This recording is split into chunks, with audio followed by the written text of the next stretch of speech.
Great. Welcome everybody, and welcome to the first in a series of webinars presented by the Better Building Finance team. This webinar is called Unlocking Business Savings Through Upgrade Finance. My name is Ed Cotter and I'm your host for today. I'm the Executive Manager of Better Building Finance. We work closely with councils, lenders and business owners to help manage their upgrade finance applications and programs. Today we have a very exciting lineup. I am absolutely delighted to have the list of speakers here with us today, and really quite keen to get straight into it actually. A couple of things that I want to touch on before we kick off. First thing is the focus of today's session is very much on a case study demonstrating how businesses can unlock business savings via upgrade finance, tapping into things like the solar for business rebate, or for example, the STC's incentives that are available for some of those solar projects. We'll be looking very closely at Bass and Flinders Distillery here on the Mornington Peninsula, where I'm located, and I know a couple of our speakers today are also located, and using them as a case study to get a bit of insight into how it actually works and what the process looks like. Also a bit of a better understanding on how you too could tap into some of the opportunities that are out there for businesses to save money and improve your cash flow, which is especially important coming out of the last couple of years. Few housekeeping items that I'd like to touch on.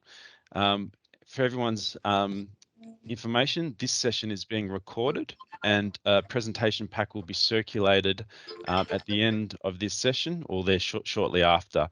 Can I please ask that everybody place themselves on mute if they're not on mute already, and to ensure that this session moves smoothly throughout the morning itself. If you have questions, we will be holding questions at the end during a panel session. I'd ask you to post them in the chat so that Lizette, our wonderful marketing manager, can collate them and then feed them to each of the speakers during our presentation panel session at the end. And finally, also, if you have any issues with tech support, Lizette will be there to help you out too. So hopefully things go smoothly. Can never guarantee that. But if you do have any issues, ping Lizette and she'll try to sort it out for you. So with that in mind, a bit of an overview of our session itself. So we'll hear from Nikki from the Mornington Peninsula Shire Council around why council is using upgrade finance to support local businesses and also what are some of the other opportunities out there for business. David from Sustainability Victoria will talk a little bit about some of the support for businesses from SV and the state government, as well as how you can tap into some of those incentives such as the Victorian Energy Upgrade program that's available. Excellent.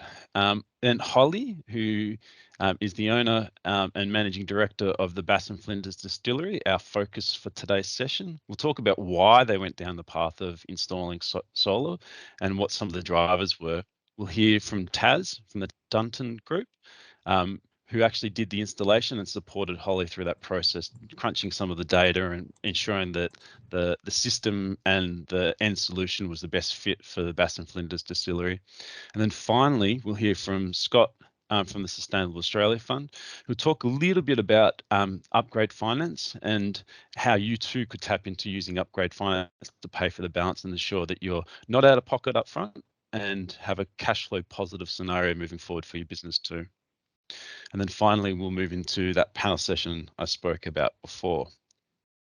But before we do that, a couple of key facts that I want to touch on about the Mornington Peninsula and why I live down here actually. So it's quite special to be able to present on a case study in my local patch, so to speak. But just wanted to touch on a few key facts. So I'm not sure if you know it or not, but Mornington Peninsula is one of the largest, or is the largest municipality in metropolitan Melbourne, with a total land size area of 720 square kilometres, of which about 70% of that is a green wedge area.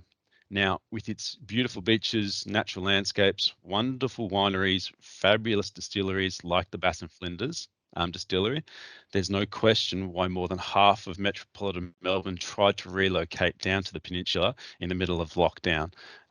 So it's a wonderful part of the world to live, and it's great to be able to see some really exciting case studies coming out of this area as well. And the Bass and Flinders distillery is just one.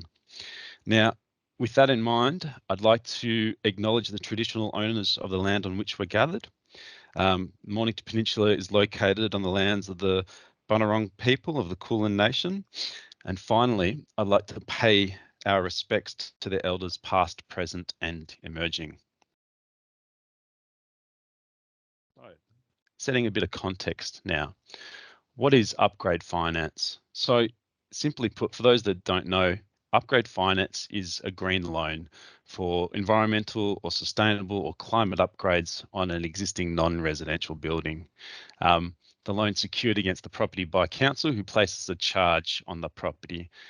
The diagram below just shows an example of upgrade finance in comparison to traditional finance and how it might also work if business is actually renting a property rather than being the owner itself.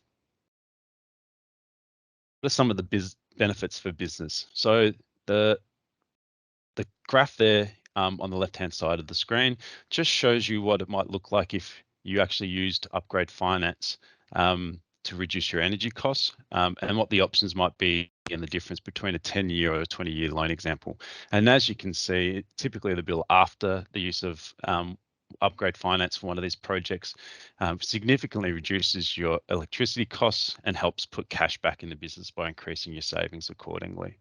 So some of the reasons why businesses use this form of finance to support their projects, such as the installation of solar or energy efficiency upgrades, it provides competitive rates and terms of up to 20 years. As mentioned previously, it provides you with the ability to fund 100% of the project so that the business is not out of pocket upfront. It also gives the ability to actually pass on some of the costs to the tenant so that the tenant may be making contributions to the repayments while the landlord actually benefits from the installation of the asset and the increase in market value on the property too. And finally, another driver is if the business decides to sell the property and move on or relocate to another premise, the actual loan repayments may be transferred to the new purchaser, providing that flexibility for the business in other ways that other finance mechanisms may not. Quick market data. These slides will be shared, but this gives you a bit of an understanding of the impacts and benefits within Victoria. As you can see, there's been close to 40 million invested, delivering over 8.5 megawatts of solar, reducing over 500,000 tonnes of CO2 emissions and helping businesses save over $100 million in terms of operational costs. The reason I touch on this is it just outlines the potential in Victoria and throughout the rest of Australia for this form of finance to grow. It is the only form of finance that is legislative to have a positive environmental or sustainable impact, which is really, really attractive for investors. What's happening overseas? I draw your attention to the US, where upgrade finance has been around for a couple of decades now. And as you can see here, upgrade finance has helped unlock over $2 billion worth of investment in the commercial sector. It's helped deliver over 2,500 commercial projects and helped drive down emissions by quite a substantial amount. I believe it's about 1.5 million tonnes of CO2 emissions. And also importantly, create a substantial amount of new jobs as part of that process too. In terms of potential growth, Pace Nation, who run the equivalent over in the US of upgrade finance, have estimated that if 15% of eligible homes and buildings use upgrade finance, there's a potential 1.3 trillion positive economic impact as part of that process. That growth there charts shows you that you can see quite an exponential growth over a period of time. So the potential is very substantial.